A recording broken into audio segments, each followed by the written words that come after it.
Let me begin first by thanking the members of the Office of Attorney General who have assisted with this case. First, Deputy Attorney General James Donahue, Deputy Chief of Staff Kirsten Hyde, Executive Deputy Attorney General Michelle Walsh, Chief Deputy District Attorney Ron Eisenberg, Chief Deputy Attorney General Chris Jones, Assistant Chief Deputy Attorney General Dan Dye, to my left, Supervising Agent Doug Hilliard, Deputy Attorney General Alicia Warner, Special Agent Jimmy Muma, and Special Agent Steve Adamus. Let me also take a moment to thank the citizens, the men and women who served on the investigative grand jury. They took their time, they listened to difficult evidence, they evaluated that evidence, and they returned these charges. Finally, let me thank those that came forward, the survivors of child sexual abuse. They had a courageous voice. They came and they told us what had happened to them. And they make our community safer. We would not be here today without them. These cases, as all of them are disturbing and sad. But this one, in particular, digs deeper. Because in this case, all of the defendants and all of the victims come from the same religious organization, the Jehovah's Witnesses. Some of these defendants even used their faith communities to prey upon the victims, and others had to look no further than their own families. The details of these crimes are hard to listen to, but make no mistake about it, this office will do absolutely everything we can to hold these men accountable for what they did to these innocent children. I'd like to take you back to the beginning, to the background on this case.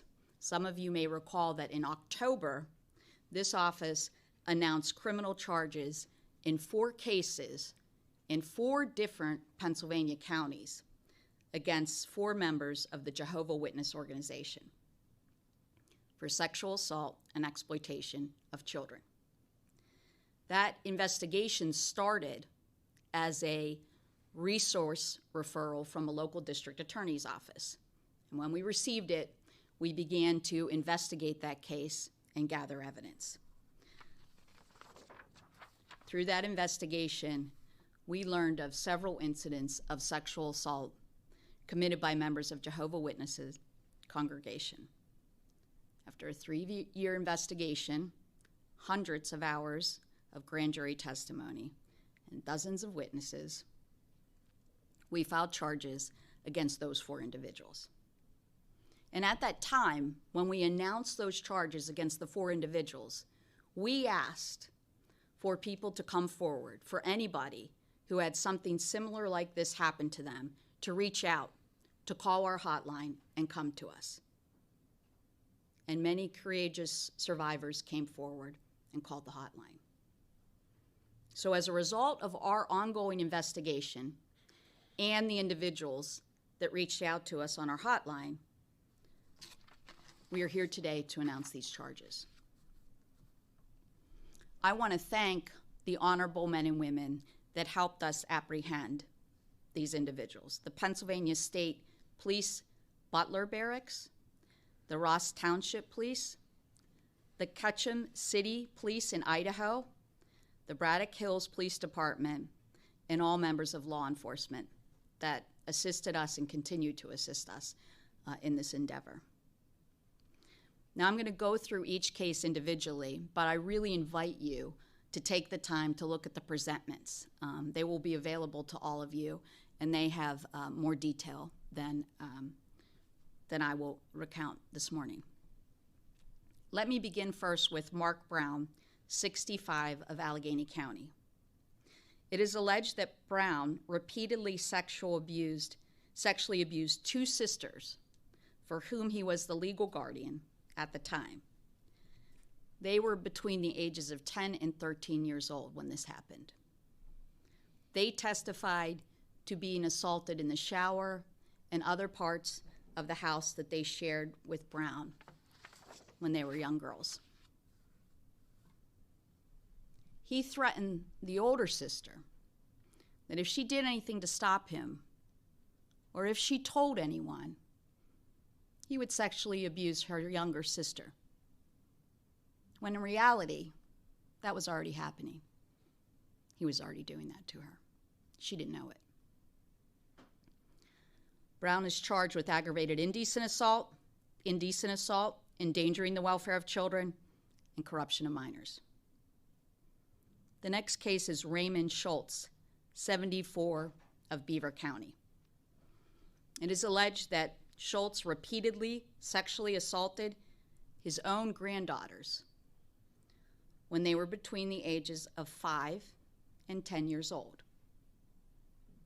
Both girls testified to being assaulted while visiting Schultz at his home. The girls' parents trusted him, asked him to watch them, and he betrayed that trust in the most horrendous way. He's been charged with aggravated indecent assault, endangering the welfare of children, and corruption of minors. The next case is Abamil Valentine Matos, 42, of Lancaster County. It is alleged that Matos abused a 15-year-old girl who at the time was half his age, claiming that he intended to marry her.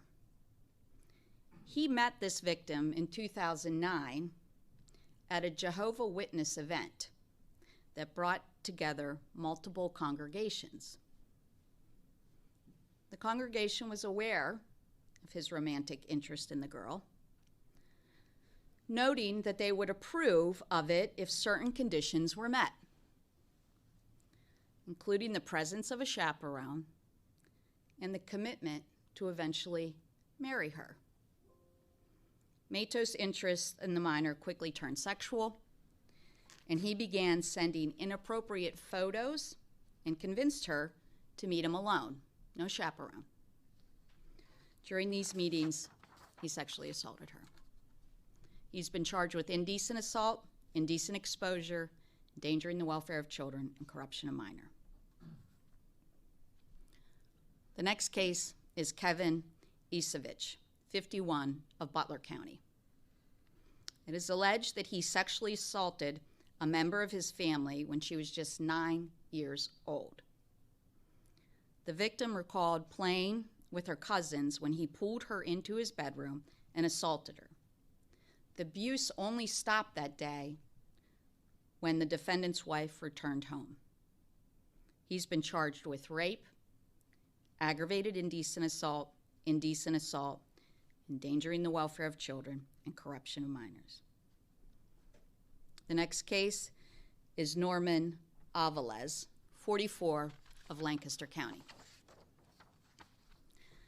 It is alleged that he sexually assaulted 3 minors who were between the age of 5 and 10 years old. He was an elder in the Jehovah's Witness congregation, which allowed him to build a rapport with members. He gained the trust of several parents, including his own relatives, which gave him extensive access to young girls in the congregation. He was trusted to babysit and even act as a guardian to one of his victims. The grand jury heard testimony from 2 of his victims that described that he groped their bodies and assaulted them. A 3rd victim testified to frequent unwanted touching, including groping. He has been charged with aggravated indecent assault, endangering the welfare of children, and corruption of minor. We have a duty to protect children in Pennsylvania. These children deserve a community where they can grow, play, learn, and pray, and not be preyed upon.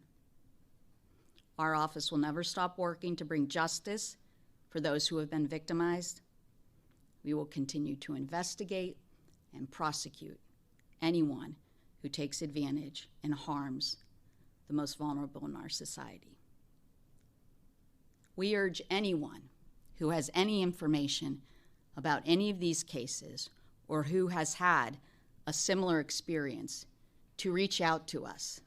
Tell us what happened. We will be here. On a personal note, and because this is my first announcement of this nature, I want to underscore what I just said. It is my solemn pledge that I will be here to help survivors. Much of my career spent as a prosecutor prior to joining this office was focused on prosecuting those that sexually abuse children. I'm deeply aware of the impact these kind of cases have on the victims, have on the victim's family, and it is our duty to seek justice, to be their voice, to hold these individuals accountable so that they may have some hope of moving forward in life. And so I say, again, to anyone with any information regarding similar allegations of sexual assault, I urge you to please contact our hotline, 888-538-8541. We will not hesitate to take action. Thank you. Sure. So from what I understand, Jehovah's Witness has its own internal judicial system. Have you investigated if they were aware of this, if they looked into it, and if so, will you be looking at the organization for any charges? This is an ongoing investigation. Any other questions? Yes. Can you speak to the nature of some of these individuals, as you said, were dealing with people in authority, or they thought were in authority, dealing with the fact that these are adults that obviously know what they are doing, but in some cases the children are dealing with people they think should be trusted, or they don't know how to otherwise interact with. Well, I can tell you that unfortunately, as you probably know, in child abuse cases, it's very frequent that the individuals who prey on children do so in a way that they build trust with the adults around these children, such that they trust them and allow them access, never imagining that actually they're predators. That's a frequent thing that we see in these cases. Yes? Were the two men from Lancaster County from the same congregation, the same group?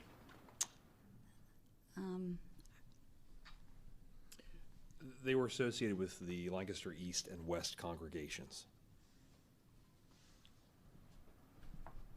Any other questions? Well, thank you all for coming. We appreciate it.